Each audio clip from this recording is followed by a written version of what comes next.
একজন ফটোগ্রাফারের আপন বলতে কেউই নেই। না আছে তার নিজস্ব পরিবার, না আছে তার বন্ধুবান্ধব, না সমাজ, আর বাকিটা তো বাদই দিলাম। আপনারা কি মনে করেন সেটা ডেফিনেটলি কমেন্ট করে জানাবেন।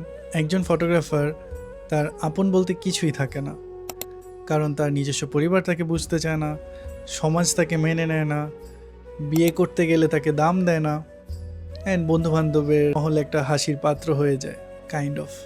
ফটোগ্রাফাররা তার পরিবারের কাছ থেকে কখনোই সেই বুঝটা পায় না যে সে অ্যাকচুয়ালি করেটা কি, সেই প্রপার ট্যাগটাও পায় না।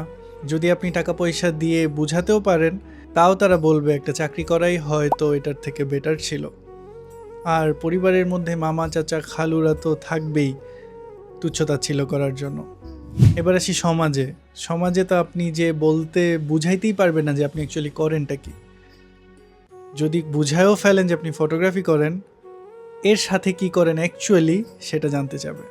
এবার যদি বলি বন্ধুবান্ধবের কথা, বন্ধুবান্ধব দেখবেন যে তখনই এসে নক দিবে বা কল দিবে যখন তাদের শ্যুটের প্রয়োজন হবে, কিংবা আপনার রিলেটেড কোনো দরকার পড়বে। আর যদি তাদের কোনো কাজে ডাক দেয়, সেই ক্ষেত্রে ডিসকাউন্ট, ফ্রি কাজ, বন্ধুই তো সেই পরিচয় দিয়ে তো শেষ।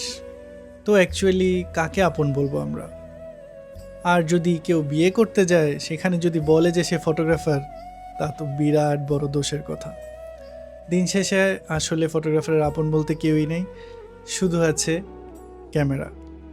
এই ক্যামেরাটাই ছিল আমাদের সুখে দুঃখে সবসময় পাশে, অ্যান্ড আমাদের প্রত্যেকটা ভালো মুহূর্ত, প্রত্যেকটা স্ট্রাগল, প্রত্যেকটা কাটানো মুহূর্ত যা আমরা ক্যামেরার থ্রুতে দেখি, সেটা একমাত্র আমাদের ক্যামেরাই জানে।